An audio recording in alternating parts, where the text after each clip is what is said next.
Mereka yang mengaku cinta dengan Rasulullah, kalau dia benar cinta dengan Nabi Muhammad, maka mengorbankan nyawa dia, bahkan mengorbankan apa yang dia lihat sesuatu yang agung pada dirinya, baik itu harta, baik itu jabatan, baik apapun juga.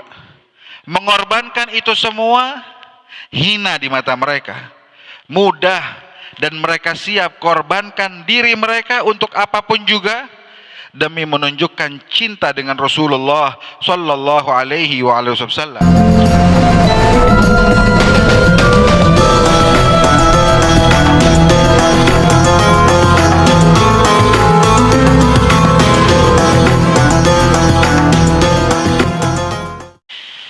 Mari kita dengarkan penyampaian ilmu dan hikmah yang akan disampaikan oleh Al-Habib Alwi bin Sahab. Dengan tanpa mengurangi rasa hormat kami semua, waktu dan tempat kami silahkan. Alhamdulillah, alhamdulillahi ala ni'matil Islam wa kafa biha min ni'mah, wa ma bikum min ni'matin fa min Allah, wa asbagha alaikum ni'amahu zahiratan wa batinah. Bushra lana ma'syaral islami inna lana minal inayati ruknan ghaira munhadimi, lamma da'allahu da'ina li ta'atihi bi akramir rusli kunna akramal umami. Yang sama-sama kita muliakan para tuan-tuan guru, Masya Allah, semua berkumpul di tempat ini. Mudah-mudahan berkat mereka semua perkumpulan kita diberikan qabul oleh Allah Subhanahu wa ta'ala, dan mudah-mudahan berkat mereka semua ikatan kita dengan Rasulullah sallallahu alaihi wasallam bertambah kuat lagi di dunia sampai ke alam barzakh, sampai ke yaumil qiyamah, sampai kita berkumpul nanti di surga Allah Subhanahu wa ta'ala. Amin ya rabbal alamin. Sallu ala Nabi Muhammad.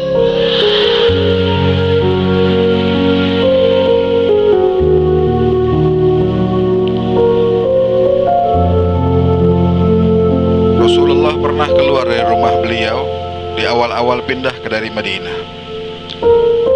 Ketika keluar, ada anak-anak Bani Najjar sedang bermain rebana. Ada anak-anak perempuan kecil begitu. Lalu mereka ketika melihat Rasulullah, mereka gembira.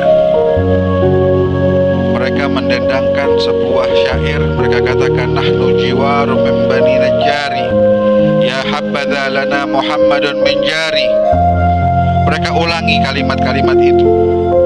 Mereka bilang, kami adalah tetangga dari keluarga Bani Najjar, dan sungguh betapa gembira kami ketika Allah memilihkan Rasulullah menjadi tetangganya kami.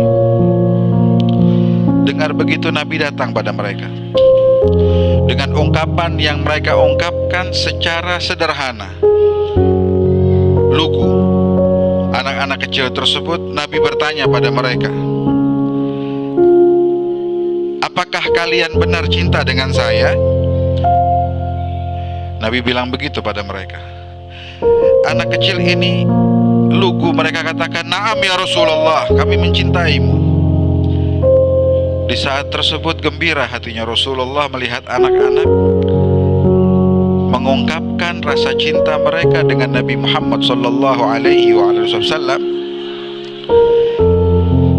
Nabi pun berkata pada mereka, wallahi Allahu ya'rifu inni la uhibbukum, atau kama qala sallallahu alaihi wa ala alihi wasallam. Kata Rasulullah, demi Allah, Allah lebih tahu bagaimana saya punya rasa cinta pada kalian semua.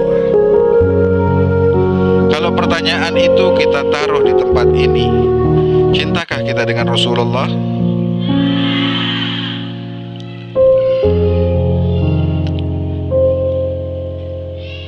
Wallah, kalau kalimat tersebut kita ungkapkan di hadapan Nabi Muhammad, pasti kita akan dengar beliau pun akan mengatakan beliau pun cinta pada kita semua. Bagaimana tidak? Kalau kita mau jujur, siapa dari kita yang pernah entah kenapa mungkin terbangun di malam hari, tengah malam dia bangun, entah kenapa dia nangis sejadi-jadinya. Ketika ditanya, kenapa kamu nangis? Saya juga nggak tahu, malam ini saya rindu dengan Rasulullah. Ada yang pernah? Ada yang pernah? Tahukah kita, Nabi Muhammad sudah pernah menangisi kita semua. Rasulullah ingin bertemu dengan kita. Nabi pernah sedang bersama sahabat Rasulullah. Nabi katakan, wa syauqah ala ikhwani, betapa saya rindu dengan saudara-saudara saya. Maka sahabat bilang, ya Rasulullah, alasna ikhwanuk, kami ini ya Rasulullah yang ada di hadapanmu, yang selalu membantu kamu, yang selalu berjuang bersama dirimu. Bukankah kami saudaramu? Nabi bilang, la, bal antum ashabi, kalian semua ini sahabatku. Lantas Nabi bilang, ikhwani, saudara saya itu adalah kelompok manusia yang datang nanti setelah saya meninggalkan dunia ini. Mereka nggak pernah bertemu dengan saya, tapi mereka beriman dengan saya.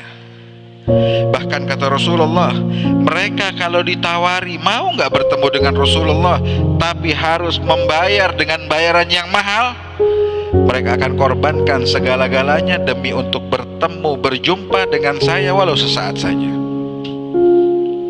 Bukankah kita termasuk orang-orang tersebut? Ingat, Nabi pernah mengeluarkan air matanya karena rindu dengan kita. Kapan kira-kira kita mau rindu dengan Rasulullah sallallahu alaihi wa ala alihi wasallam? Tadi dalam maulid, di kitab Maulid Adhiya Ulami dibaca tadi, Al-Habib Umar bilang dalam kitab tersebut, ainal muhibbun, mana para pecinta Rasulullah? Tadi kita tanya, cinta nggak kita dengan Rasulullah? Cinta. Tadi dalam maulid ditanya, ainal muhibbun, mana itu pecinta? Kita mudah-mudahan menjadi pecinta sejatinya Rasulullah.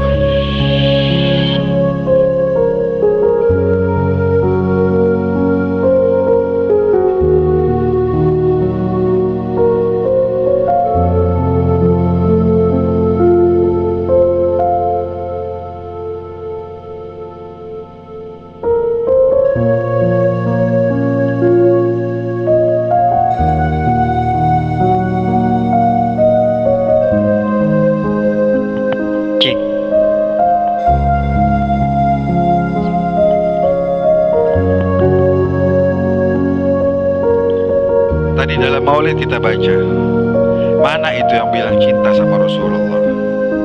Apa ciri mereka? Apa sifat mereka?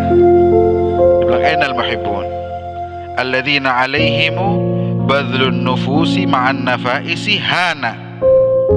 Mereka yang mengaku cinta dengan Rasulullah, kalau dia benar cinta dengan Nabi Muhammad, maka mengorbankan nyawa dia, bahkan mengorbankan apa yang dia lihat sesuatu yang agung pada dirinya, baik itu harta, baik itu jabatan, baik apapun juga.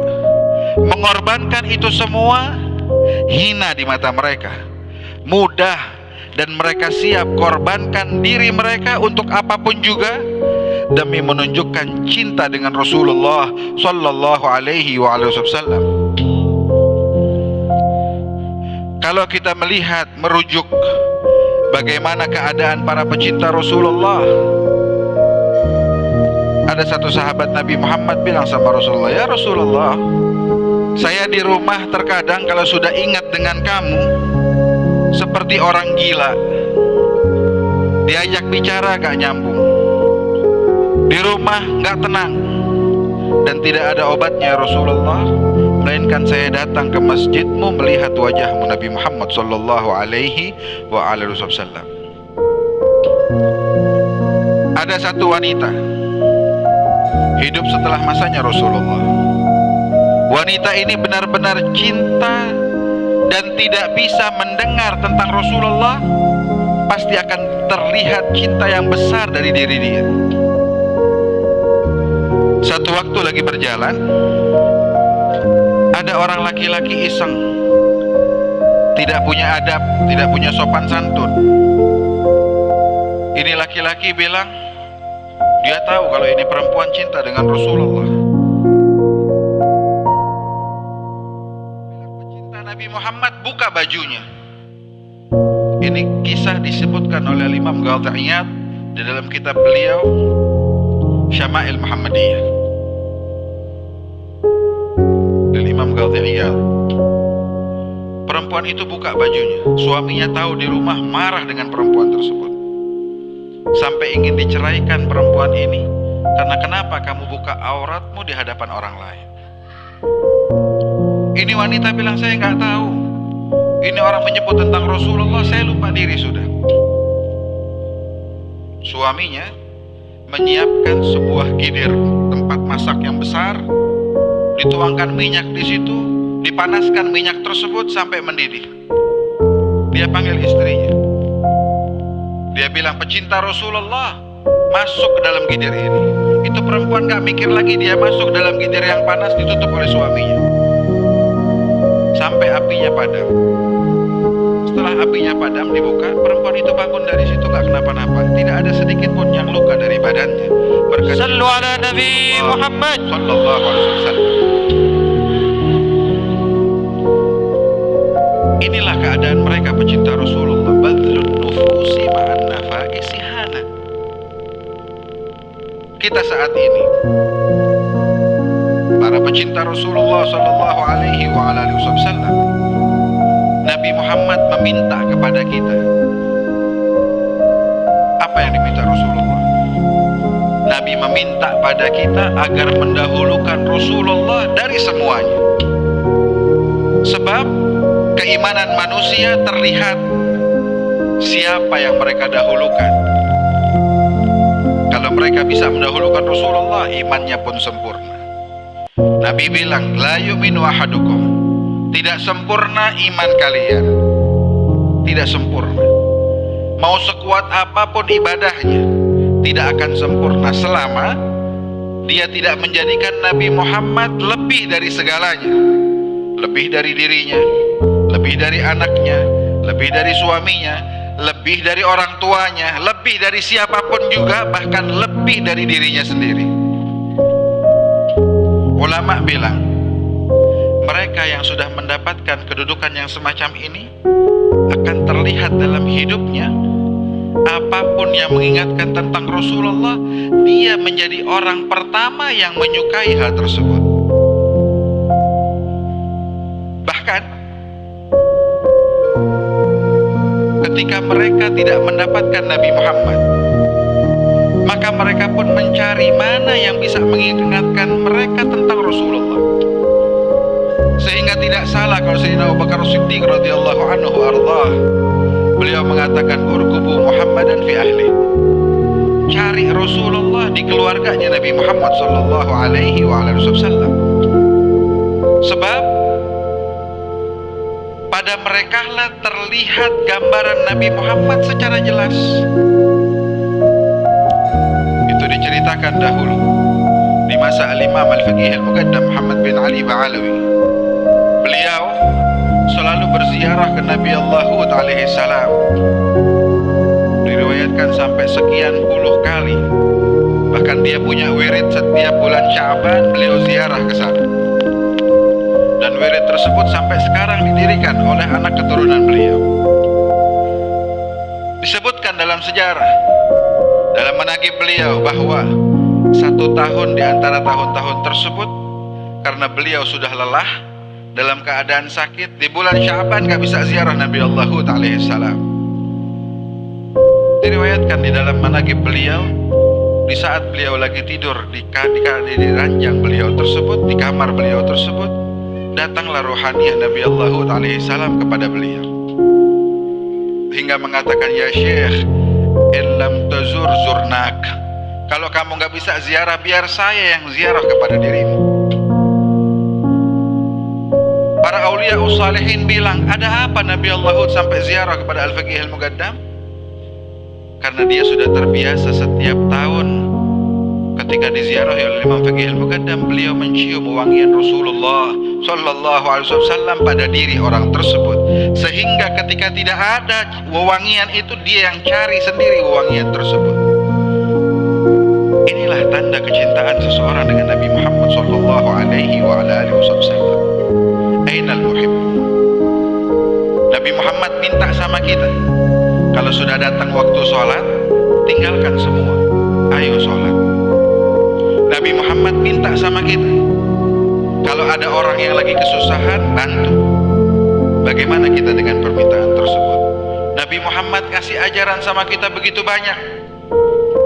Siapa dari kita yang ingin mengambil bagian tersebut dari Rasulullah Sallallahu Alaihi Wasallam? Ainal muhibbun alladzina alaihim badlun nufusi ma'an nafaisi hana. Ketika mereka mengikuti Rasulullah, satu amalan ke satu amalan yang lainnya, tambah amalan lainnya lagi, mereka pun setelah berulang amalan-amalan tersebut, mereka akan tergila-gila dengan amalan itu. Tidak ada satu sunnah pun dari sunnahnya Rasulullah pasti akan menjadi hiasan hidup mereka, sehingga orang lain melihat orang tersebut ingat Rasulullah. Dia lihat senyumnya, ingat senyumnya Rasulullah. Lihat cara jalannya, ingat cara jalannya Rasulullah. Lihat cara makannya, ingat cara makannya Nabi Muhammad. Al-Imam Abdullah bin Alwi bin Muhammad Al-Haddad sahib Ar-Ratib, beliau ini punya murid Al-Imam Ahmad bin Zain Al-Habsyi, penulis kitab Ar-Risalatul Jami'ah. Murid beliau ini sudah punya murid lagi di kampungnya, di kota namanya Al-Hawtah, Ahmad bin Zain. Orang kampung itu diajak sama Imam Ahmad bin Zain untuk ziarah pada gurunya Al-Imam Abdullah Al-Haddad. Biasa kalau habis ziarah, kita juga sekarang kalau bisa ada yang ziarah kemana, pulang ditanya mana fotonya. Ya, ziarah misalkan ke kuburan apa Wali Songo di Jawa, coba lihat tuh fotonya. Atau ziarah pada ulama, coba lihat foto ulamanya kayak bagaimana sih. Mereka pun saat itu mau bertanya kepada orang-orang yang ziarah Imamul Haddad, seperti apa Imamul Haddad. Maka ini yang ziarah mau menceritakan bingung apa yang mau diceritakan, maka mereka ringkas. Apa yang mereka katakan? Demi Allah, kami tidak duduk di hadapan Imamul Haddad, melainkan yang kami rasakan, kami duduk di hadapan kami ada Rasulullah Sallallahu Alaihi Wasallam. Kenapa demikian? Al-Imamul Haddad di akhir umurnya bilang, Alhamdulillah, ma min sunnatin sannaha bihan nabi illa wa arjullaha anni qad amiltu biha. Tidak ada satu sunnah pun dari sunnahnya Rasulullah, melainkan saya sudah kerjakan semua sunnah tersebut. Saya hidup dengan sunnah Nabi Muhammad Sallallahu Alaihi Wasallam. Kita sekarang pecinta Rasulullah, sudah berapa sunnah Nabi Muhammad yang kita kerjakan? Kita kalau tidur madepnya kemana? Kalau tidur menghadapnya kemana? Kalau tidur wudu dulu tidak? Alhamdulillah. Baca doa. Yang nyaut ibu-ibu semua, yang laki nggak ada yang nyaut. Masuk kamar mandi, kaki kanan, oh kiri. Pakai tutupan, pakai sandal.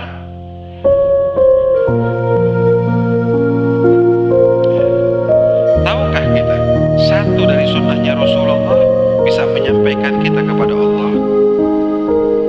Dahulu Al-Imam Abdullah bin Husain bin Tahir, beliau ini penulis kitab Sulamut Taufiq, dengan kakak beliau Al-Imam Tahir bin Husain bin Tahir.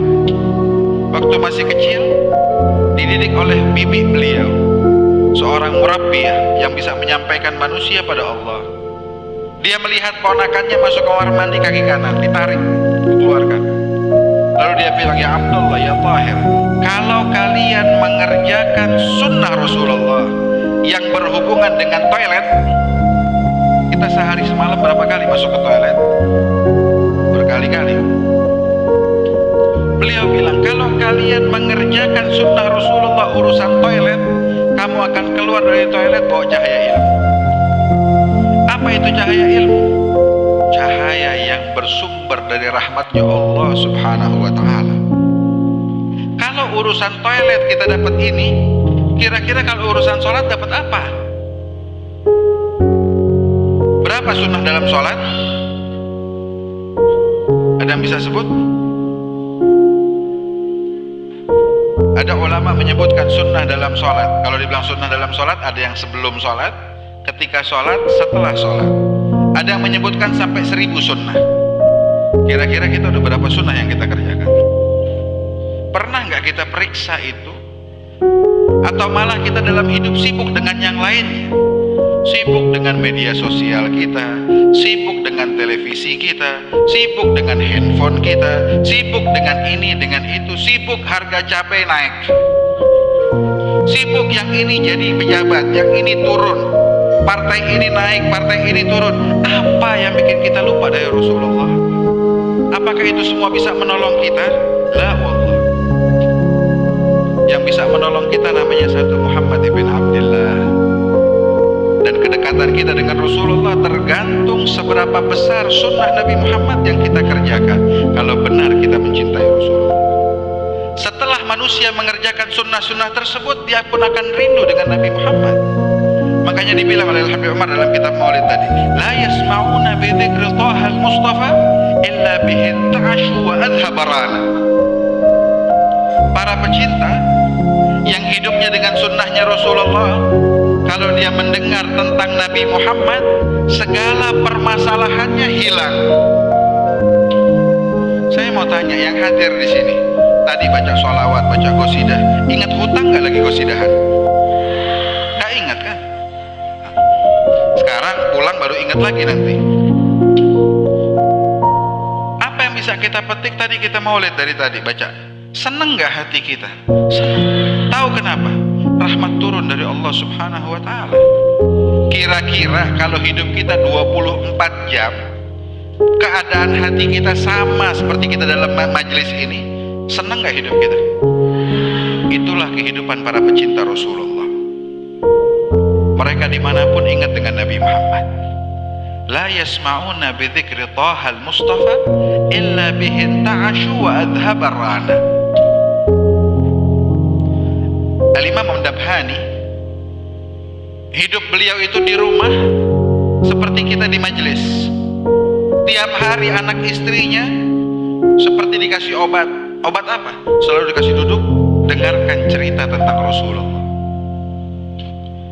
Sampai satu waktu anak beliau ada yang sakit satu, ke dokter gak baik, berobat gak sembuh-sembuh.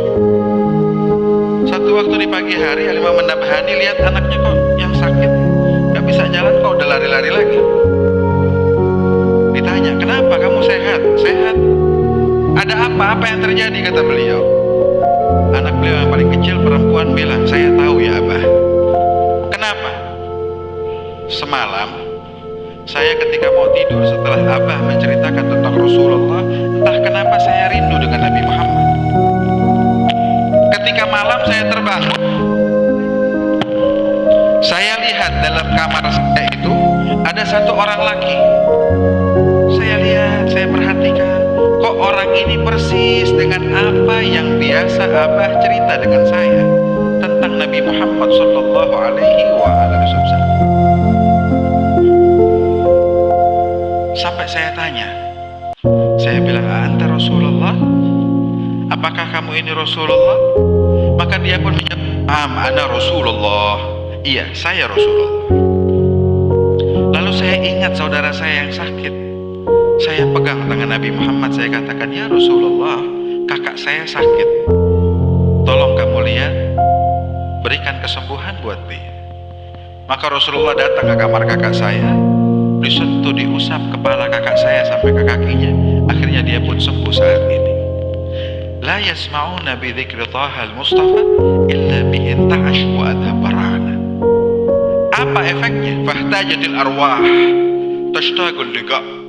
wa tahinnu tas'alu rabbaha ridwana.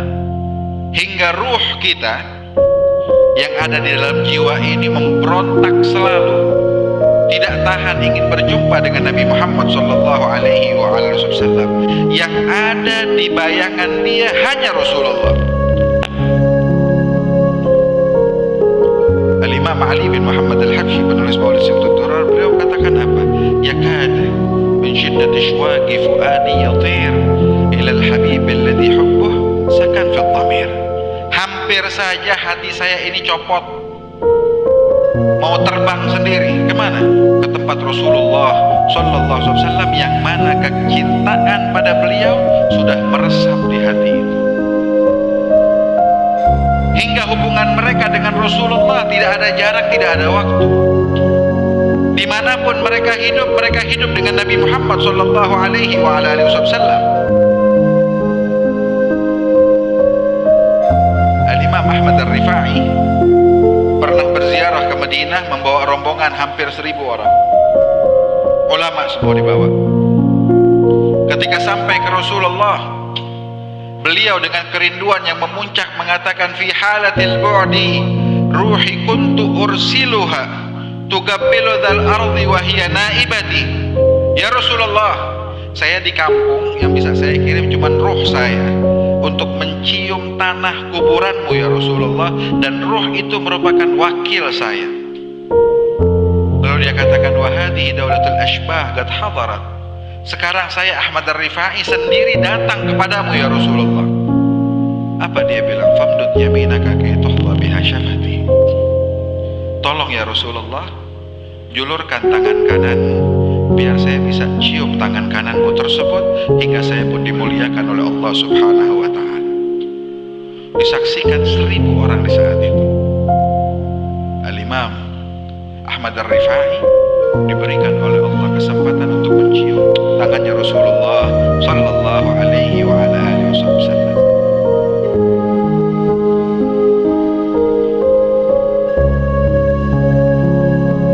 Fahtajatil arwah tashtaqul liqa wa tahinnu tas'alu rabbaha ridwana. Ini keadaan pecinta Rasulullah. Dia selalu meminta pada Allah agar Allah memberikan keridhaan pada mereka, agar mereka bisa kumpul dengan Rasulullah sallallahu alaihi wasallam. Kita pun di saat ini pasti kita punya keinginan yang sama, ingin juga mendekat dengan Nabi Muhammad sallallahu alaihi wasallam.